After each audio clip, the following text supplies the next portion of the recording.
Ouverture ce dimanche 10 février 2019 dans la grande salle Nelson Mandela de la troisième session ordinaire du sommet de chefs d'État et des gouvernements de l'Union africaine. Arrivé fait mandat, le président du Rwanda, Paul Kagame, cède le fauteuil du président en exercice de l'Union africaine. Il est succédé à ce poste par le président de la République arabe d'Égypte, Abdel Fattah al-Sisi.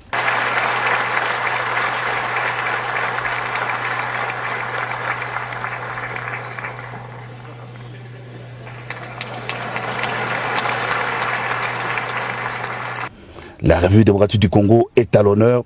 Le chef de l'État congolais, Félix-Antoine Tshisekedi Tshilombo, a été élu par ses pairs deuxième vice-président du bureau de l'Union africaine. Succès diplomatique pour le nouveau chef de l'État dont l'avènement a été salué par les dirigeants africains. Le tout découle d'une décision unanime des chefs d'État après consultation menée par les doyens ambassadeurs permanents.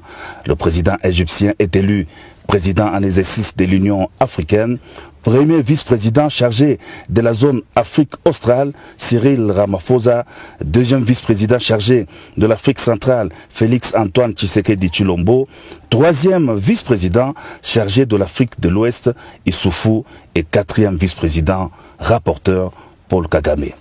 2019, année des réfugiés, des rapatriés et des personnes déplacées, c'est le thème du sommet. Ces choix illustrent la volonté renouvelée des dirigeants de trouver une réponse durable à la question des déplacements forcés.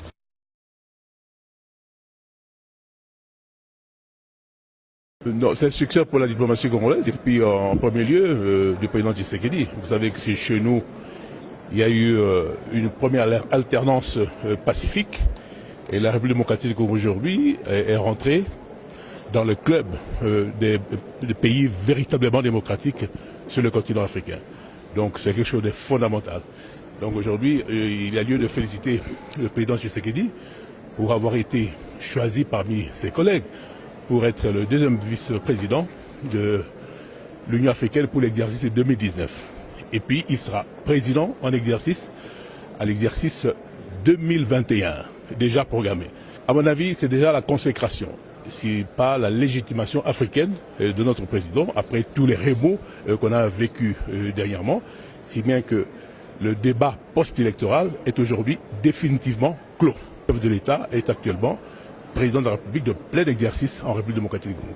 N'est-ce pas, la République démocratique du Congo est à l'honneur, ici à l'Union africaine. D'abord, on vient d'accueillir alors avec pompe le nouveau président, son Excellence Félix Tshisekedi, qui a été applaudi vraiment avec beaucoup d'enthousiasme. Deuxièmement, la République démocratique du Congo vient d'être élue à la deuxième vice-présidence de l'Union africaine. Qu'est-ce à dire? Cette année-ci, l'Égypte dirige l'Union africaine. L'année prochaine, ce sera le premier vice-président qui est l'Afrique du Sud. Et l'année d'après, ça sera au Congo d'accueillir le sommet et de diriger l'Union africaine pendant l'année 2021.